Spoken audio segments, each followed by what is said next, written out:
ये आकाशवाणी रायपुर है। प्रादेशिक समाचार बुलेटिन के साथ मैं विभाष कुमार झा।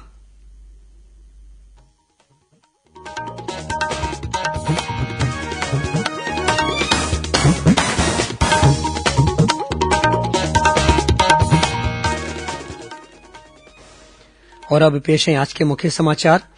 भारत ने कोविड टीकाकरण के अंतर्गत 100 करोड़ टीके लगाकर इतिहास रचा। प्रधानमंत्री ने इसे भारतीय वैज्ञानिकों, 130 करोड़ भारतीयों के कठिन परिश्रम और सामूहिक भावना की जीत बताया। मुख्यमंत्री ने प्रदेश के सभी कलेक्टरों से कहा है कि सरकार की योजनाओं का आम जनता तक अधिक से अधिक लाभ पहुंचाने की जिम्मेदारी जिला प्रशासन की है। पुलिस स्मृति दिवस पर राज्यपाल और मुख्यमंत्री ने माना रायपुर में आयोजित कार्यक्रम में शहीद जवानों को पुष्पचक्र अर्पित कर श्रद्धांजलि दी। और केंद्रीय इस्पात और ग्रामीण विकास राज्यमंत्री फग्गन सिंह कुलस्ते ने भिलाई इस्पात संयंत्र के नंदिनी माइंस का दौरा किया। भारत ने कोविड टीकाकरण अभियान के अंतर्गत 100 करोड़ टीके लगाकर इतिहास रचा है। इस महत्वपूर्ण कार्य में योगदान करने वाले चिकित्सकों, नर्सों और अन्य स्वास्थ्य कर्मियों का आकाशवाणी अभिनंदन करता है। इसके साथ ही हम आपको सतर्क भी करना चाहते हैं कि कोविड अभी समाप्त नहीं हुआ है। आप सभी से हमारी अपील है कि यथाशीघ्र दोनों टीके लगवाएं और अन्य लोगों को भी टीके लगवाने के लिए प्रेरित करें। त्योहारों के समय कृपया इन 3 आसान उपायों का पालन अवश्य करें। मास्क लगाएं, 2 गज की सुरक्षित दूरी बनाए रखें, बार बार हाथ धोएं और चेहरा साफ रखें। कोविड से संबंधित जानकारी और मार्गदर्शन के लिए राष्ट्रीय हेल्पलाइन काम कर रही है। छत्तीसगढ़ के लिए हेल्पलाइन नंबर है 104 और 0781-223-5091। साथ ही राष्ट्रीय हेल्पलाइन नंबर है 1075। अब समाचार विस्तार से। भारत ने राष्ट्रव्यापी टीकाकरण अभियान के तहत 100 करोड़ टीके लगाने के लक्ष्य को प्राप्त कर एक नया इतिहास कायम कर दिया है। केंद्रीय स्वास्थ्य मंत्रालय ने बताया कि कल 48 लाख से अधिक कोविड टीके लगाए गए। प्रधानमंत्री नरेंद्र मोदी ने 100 करोड़ टीके लगाने के लक्ष्य को पार करने पर देशवासियों को बधाई दी है। उन्होंने डॉक्टरों, नर्सों और इस उपलब्धि को हासिल करने के लिए अभियान से जुड़े सभी लोगों का आभार व्यक्त किया। अपने ट्वीट संदेश में श्री मोदी ने कहा कि देश ने आज इतिहास रचा है। उन्होंने कहा कि देश आज 130 करोड़ भारतीयों के उद्यम और सामूहिक भावना की जीत का गवाह बना है।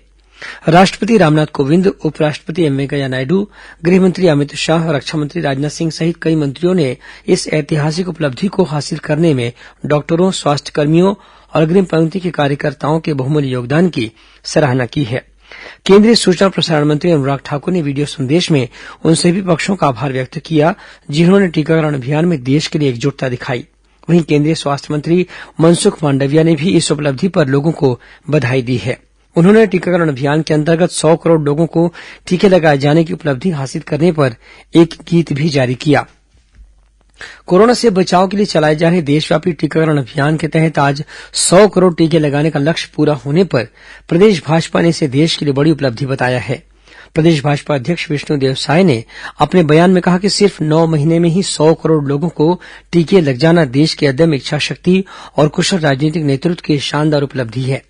देश में 100 करोड़ टीके लगाने का लक्ष्य पूरा होने के अवसर पर आज भाजपा के राष्ट्रीय उपाध्यक्ष और प्रदेश के पूर्व मुख्यमंत्री डॉक्टर रमन सिंह ने पार्टी के अन्य पदाधिकारियों के साथ राजधानी के मंडी परिसर स्थित टीकाकरण केंद्र में पहुंचकर वहां टीका लगवाने के लिए आए लोगों का उत्साहवर्धन किया।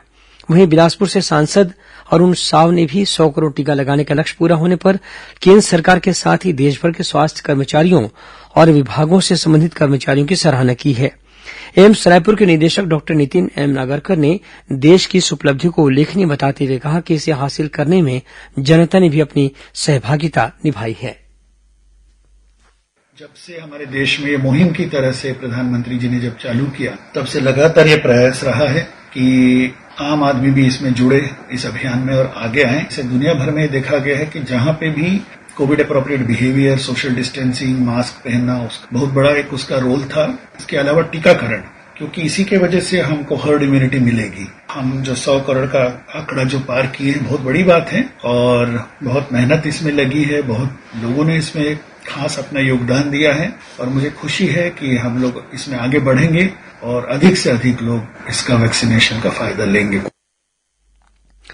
इस बीच प्रदेश में कोरोना से बचाव के लिए अब तक 2,15,05,000 से अधिक लोगों को कोविड रोधी टीके लगाए जा चुके हैं। मुख्यमंत्री भूपेश बघेल ने प्रदेश के सभी कलेक्टरों से कहा है कि सरकार की योजनाओं का आम जनता तक अधिक से अधिक लाभ पहुंचाने की जिम्मेदारी जिला प्रशासन की है। इसके लिए प्रशासन को बुनियादी स्तर पर अधिकतम ध्यान केंद्रित करना होगा। उन्होंने कहा कि मंत्रालय से लिए गए निर्णय को धरातल पर पहुंचाने का दायित्व जिला प्रशासन पर है। इसकी समीक्षा आंकड़ों से नहीं बल्कि छत्तीसगढ़ के नागरिकों को इन योजनाओं से होने वाले प्रत्यक्ष लाभ के आधार पर की जाएगी। मुख्यमंत्री ने यह बात आज राजधानी रायपुर में हुए कलेक्टर्स कॉन्फ्रेंस में कही। श्री बघेल ने अधिकारियों को संबोधित करते हुए कहा कि राजस्व प्रशासन के कार्य सीधे तौर पर किसानों और आम नागरिकों से जुड़े हुए हैं। जिला प्रशासन इसे सर्वोच्च प्राथमिकता दे। उन्होंने कहा कि शासन और प्रशासन के बीच परस्पर संवाद जरूरी है। श्री बघेल ने कहा कि नरवा गरुवा घुरुवा बाड़ी योजना के तहत सभी कलेक्टरों को औद्योगिक पार्क बनाने के लिए 1 महीने के भीतर कार्ययोजना प्रस्तुत करने के निर्देश दिए। उन्होंने कहा कि इस योजना से किसानों, गौपालकों और ग्रामीणों को आत्मनिर्भर बनाने में मदद मिलेगी। कानून व्यवस्था का जिक्र करते हुए मुख्यमंत्री ने कहा कि इसकी जिम्मेदारी जिला दंडाधिकारी पर है। इसकी निरंतर निगरानी सुनिश्चित करते हुए सोशल मीडिया के जरिए फैलने वाले अफवाहों और दुष्प्रचार का कठोरता से खंडन करना जरूरी है।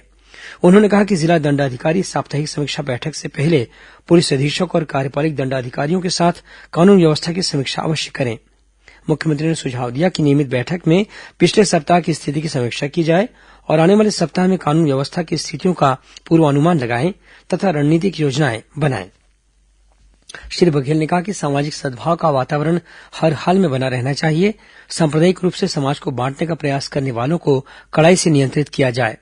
बैठक में कृषि मंत्री रविन्द्र चौबे, मुख्य सचिव अमिताभ जैन और पुलिस महानिदेशक डीएम अवस्थी सहित राज्य शासन के वरिष्ठ अधिकारी भी उपस्थित थे।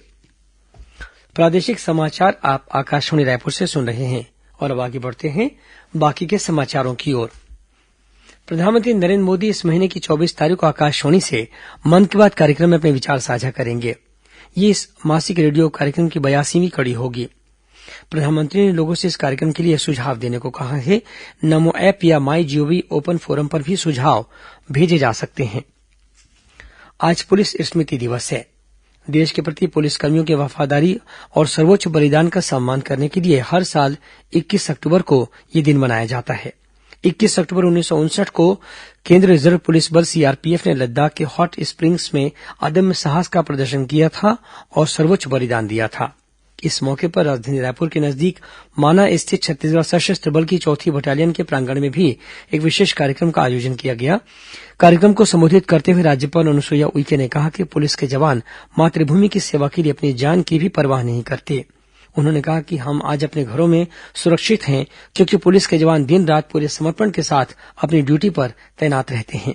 राज्यपाल ने कहा कि कोरोना संक्रमण के खतरे के बावजूद हमारे पुलिस के जवान मोर्चे पर लगातार तैनात रहे।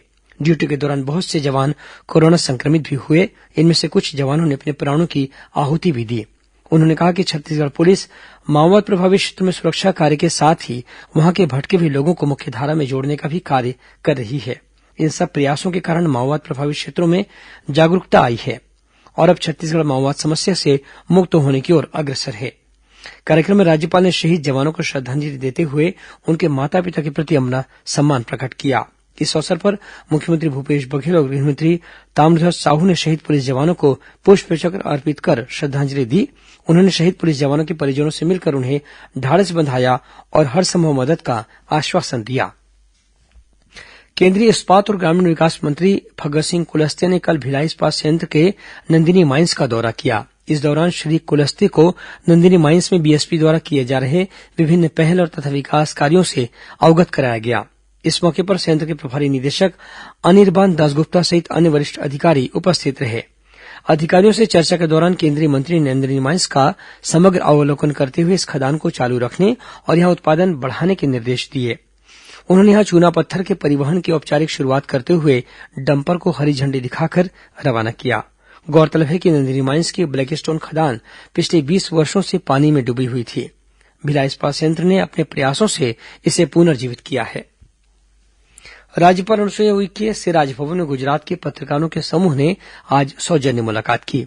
पत्रकारों के समूह ने राज्यपाल को पुष्पगुच्छ देकर सम्मानित किया। इस मौके पर राज्यपाल ने उन्हें छत्तीसगढ़ का स्मृति चिन्ह प्रदान किया। चर्चा के दौरान राज्यपाल ने कहा कि छत्तीसगढ़ वन संसाधनों से परिपूर्ण आदिवासी बहुल राज्य है। यहाँ की संस्कृति और परंपराएं अनूठी है। यहाँ के पर्यटन स्थल मन मोह लेते हैं।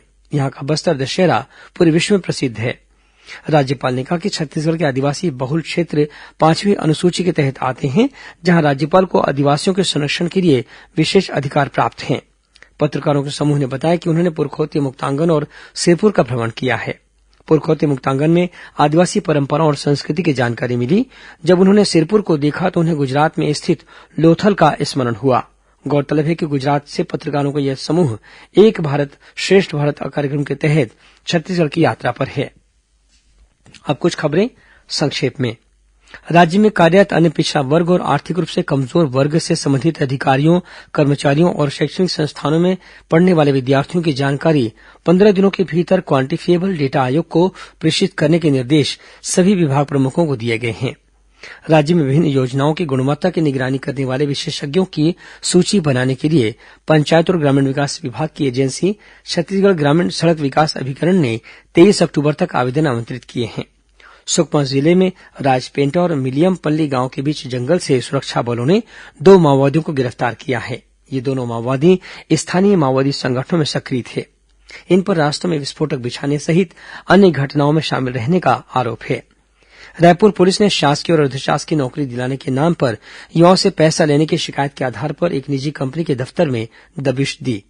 आज रायपुर के दीनदयाल नगर पुलिस थाने में गरियाबंद, धमतरी, कवर्धा, सरगुजा, बालोद और अंबिकापुर से आए पीड़ितों ने इस कंपनी के खिलाफ शिकायत दर्ज कराई।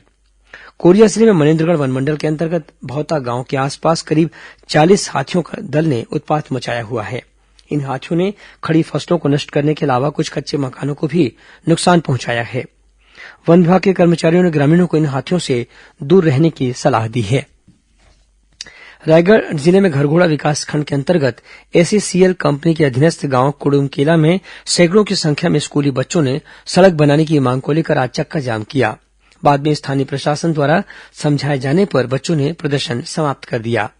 रायगढ़ पुलिस ने 2 आरोपियों को गिरफ्तार कर उनके पास से 11 लाख रूपये से अधिक मूल्य का गांजा बरामद किया है।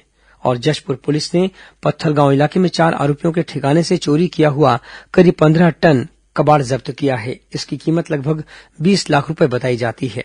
पुलिस ने इन आरोपियों के पास से 3 ट्रक भी जब्त किए हैं। अंत में मुख्य समाचार एक बार फिर। भारत ने कोविड टीकाकरण के अंतर्गत 100 करोड़ टीके लगाकर इतिहास रचा। प्रधानमंत्री ने इसे भारतीय वैज्ञानिकों, 130 करोड़ भारतीयों के कठिन परिश्रम और सामूहिक भावना की जीत बताया। मुख्यमंत्री ने प्रदेश के सभी कलेक्टरों से कहा है कि सरकार की योजनाओं का आम जनता तक अधिक से अधिक लाभ पहुंचाने की जिम्मेदारी जिला प्रशासन की है। पुलिस स्मृति दिवस पर राज्यपाल और मुख्यमंत्री ने माना में आयोजित कार्यक्रम में शहीद जवानों को पुष्पचक्र अर्पित कर श्रद्धांजलि दी। और केंद्रीय इस्पात और ग्रामीण विकास मंत्री फग्गन सिंह कुलस्ते ने भिलाई इस्पात संयंत्र के नंदिनी माइंस का दौरा किया। इसी के साथ प्रादेशिक समाचार बुलेटिन समाप्त हुआ। नमस्कार।